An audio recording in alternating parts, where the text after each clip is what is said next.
Hi, Mario. How are you? I'm doing great, Ranjeet. How are you? Wonderful, wonderful. So, what featured question we have today? Absolutely. The featured question is, what is the significance of the preponderance of evidence standard in EB1A adjudications, and how does it differ from the clear and convincing standard often associated with other immigration categories, especially in relation to criteria requiring a subjective interpretation, e.g., artistic showcases or media coverage? Wonderful. Now, you see, let's understand that preponderance of evidence standard is the primary burden of proof in EB1A adjudications, meaning that the petitioner must demonstrate that it is more likely than not. The key word is more likely than not that they meet the regulatory criteria for extraordinary ability. Now, this means essentially more likely than not is that probability that somebody's extraordinary ability should be determined to an extent of 51%, is more than 50%. So this contrasts with a clear and convincing standard which requires higher degree of certainty, which is typically used in other type of legal or immigration cases that involve more stringent burden of proof for fraud or any deportation cases, actually, for you to prove or USCIS to prove that. Now, remember, this is a lower burden of proof. I will not get into the technicality of it, but it is always less demanding standards. And this allows for a flexibility of the subjective criteria. Now, the EB1A often requires that the evaluation of subjective factors such as impact of media coverage or the significance of artistic showcases. So, in these cases, the preponderance of standard allows for more, the right word would be interpretive flexibility. Now, for example, the individual may not need to prove their achievements are universally recognized, but rather the evidence they provide is more likely than not and indicative of extraordinary ability. Now, for example, then we have something on with related to final merit determination. Now, after evaluating the initial evidence, the USCIS officer will conduct a final merit determination, assessing whether the submitted evidence collectively shows that the petitioner has risen to the top of the field. Now, when it comes to clear and convincing, this is a higher standard, and we have a higher standard more than this also, which is called beyond a reasonable doubt.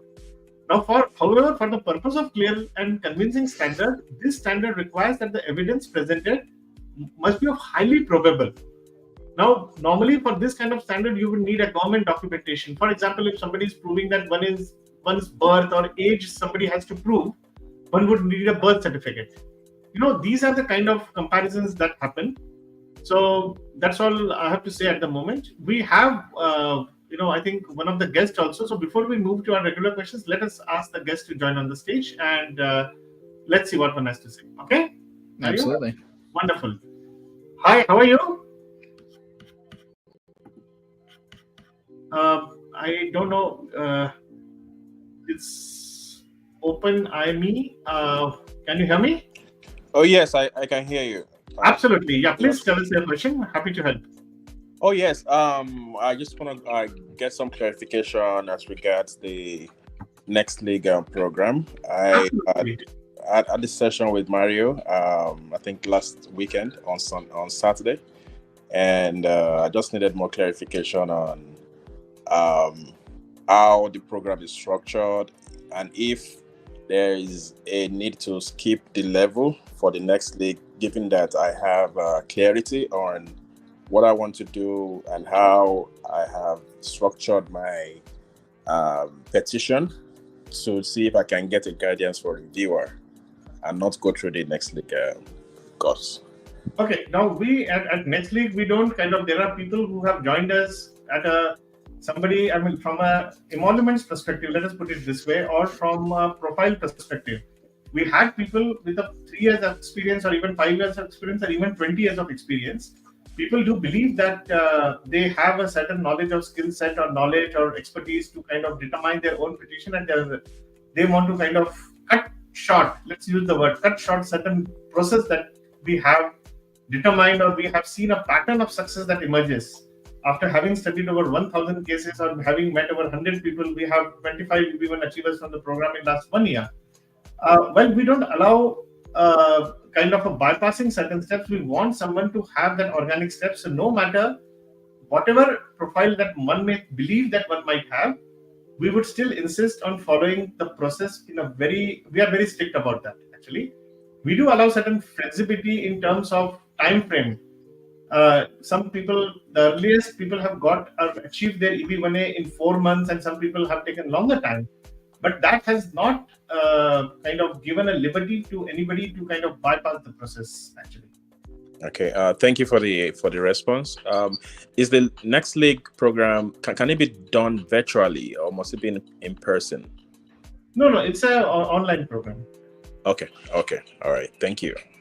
Okay, wonderful. Wish you all the best. Thank you. Yeah. And one last thing, just remember that we don't offer legal services. This is a coaching program. I hope you understand that. Oh yes, I do. Absolutely. Yeah. Definitely. Thank you. Bye-bye. Bye. Wonderful. So that was about the next league program and information. As we rightly said, that we have seen. Today we had have another EB1A achiever, actually 25 achievers. So we have seen a successive pattern of success. That's what makes somebody. And we, as I said, we don't allow someone to kind of bypass the process. Many people come to us saying that they have already achieved something and they could just skip certain things. We would not let that happen. It's a coaching program, wherein the whole purpose of the whole program is to elevate to your higher level, to the next league. That's the whole, that program is named that way. So it's always, the whole pitch is that we'd like to put people into success path where EB1A becomes a milestone. So that's not the sole goal. So Mario, let's go to the next question. Absolutely. So the next question is by Anonymous. It says, can I provide a critical role letter from my company I worked for 10 years ago? My role was critical. Is there any time frame how long back I can go or cannot go? Also, can I get a letter from the same company for original contributions? Same time frame, it was 10 years ago. The client's willing to provide a letter to me. Oh, wonderful. You see, if you have worked for a establishment 10 years ago, it will definitely help to prove a critical role. The only point which I would like to ask you is that your expertise should be relevant for that particular purpose. I have always said that one of the things that you should keep in mind is that there is a consistency in your expertise for the given purpose. If you are able to tie up your expertise and it makes sense, and if you are talking about the original contribution, and I'm sure it would have a very good impact by this time. So it would be a very good opportunity for you to do that. But I would just be careful about, number one is expertise, and number two is the impact factor, and the third is relevance. So if you are able to tie up all the things together, this would be a wonderful opportunity for you. So I hope that answers the questions. So it doesn't really matter that it was 10 years ago, correct? No, there is no statute of limitation, because it is not about the letter 10 years ago. We are talking about getting a letter today for the work which was 10 years ago. So that's absolutely okay. Yeah. Perfect. So our next question is from Anonymous as well. It's, considering the high volume of participants in the program, will there be opportunities for one-on-one mentoring with you? Additionally, assuming I have an article ready, will Next League actively assist me in publishing it by facilitating connections with media outlets?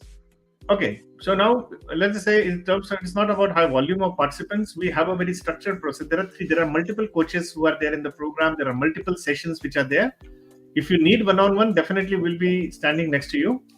And we will, in fact, it's not that you want, we are invested in every student, every case of somebody who is then EB1 achiever. We like to do that. We want to make your success as our success. So there will be multiple opportunities. One-on-one is just one of the, is a feature of the program. So there are multiple tracks in the program. There is one-on-one, there is a group coaching, there are multiple sessions, there are recorded sessions. So you will have all opportunity to go through everything. Plus there are live sessions.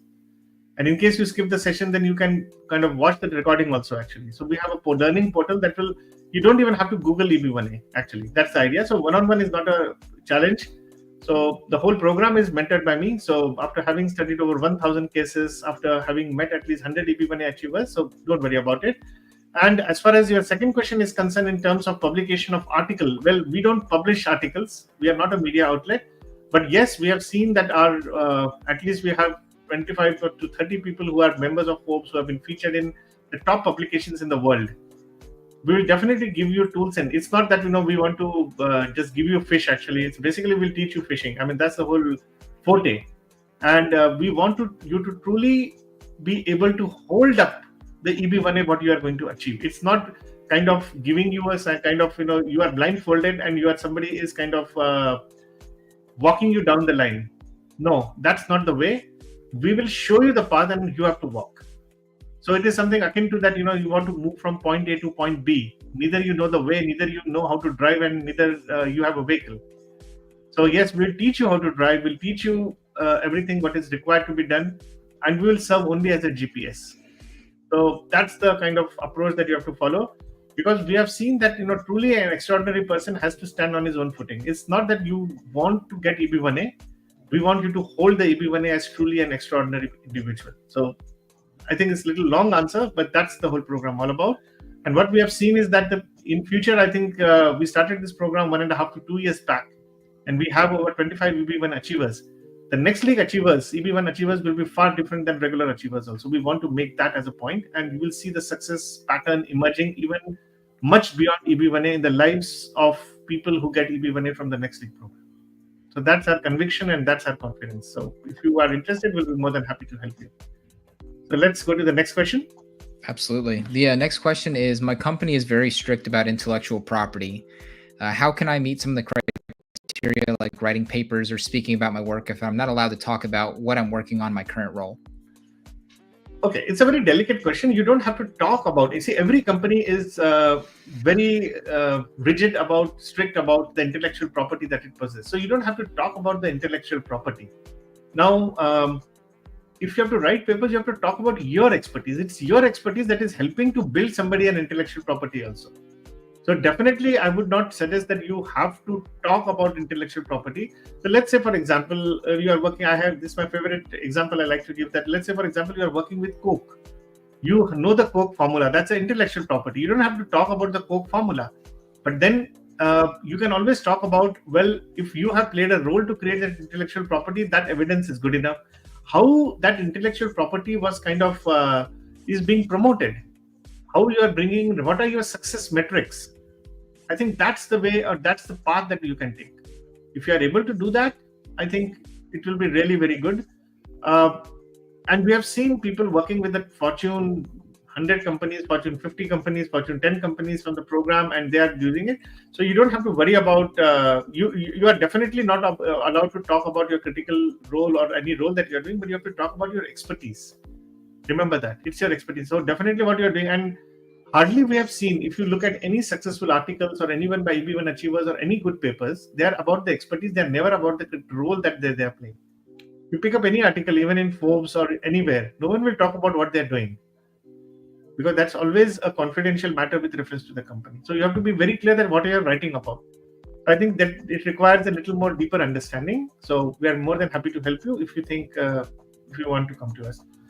So Mario, let's take the last question today. Yeah, absolutely. So the last question is from Anonymous as well. I'm living and working in the US, but I don't currently have a priority date. If I apply for EB1A and I get approved, what happens next? Will I be allowed to stay in the US until I get my green card? And if not, what are the alternatives to continue residence here until my green card comes through? Absolutely. I think this is a very popular question, and we have seen that pattern emerging ever since the EB1A got retrograded. What we have suggested to people who have that, either you have if you are working in the US right now, then your H1B is there. There are some people in the program whom we have been able to help for O1A visa also, actually. That helps to kind of you to continue to your stay.